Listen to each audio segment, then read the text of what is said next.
अम्बा शाम्भवी चन्द्रमौळिरबलापर्णा उमा पार्वती काली हैमवती शिवा त्रिनयनी कात्यायनी भैरवी सावित्री नवयौवना शुभकरी साम्राज्यलक्ष्मी प्रदा चिद्रूपी परदेवता भगवती श्रीराजराजेश्वरी अम्बा मोहिनी देवता त्रिभुवनी आनन्दसन्ध्यायिनी वाणी पल्लव पाणि वेणुमुरली गानप्रिया लोलिनी कल्याणी उदुराजबिम्बवदना धूम्राक्षसंहारिणी चिद्रूपी परदेवता भगवती श्रीराजराजेश्वरी अम्बानूपुररत्नकङ्कणधरी केयूरहारावळी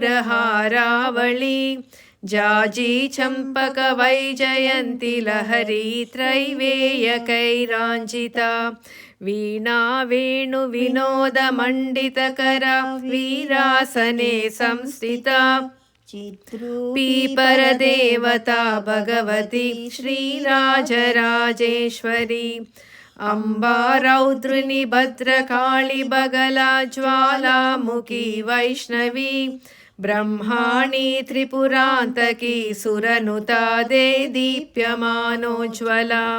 चामुण्डाश्रितरक्षपोषजननी दाक्षायणी पल्लवी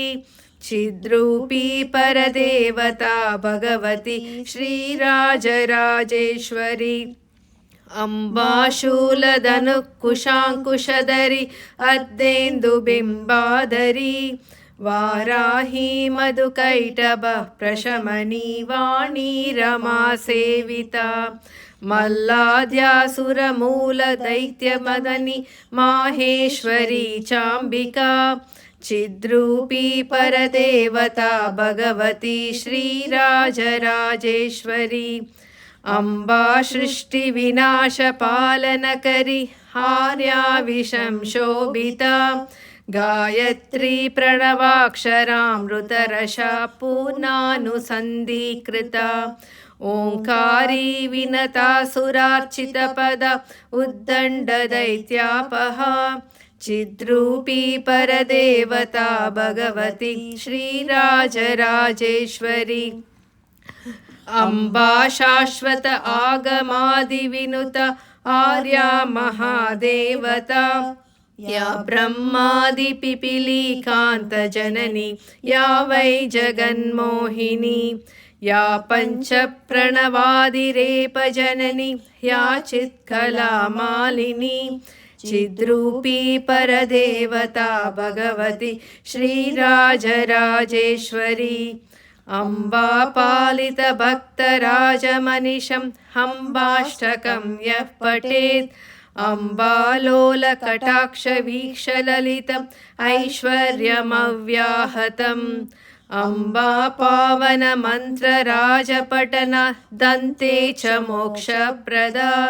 चिद्रूपी परदेवता भगवती श्रीराजराजेश्वरी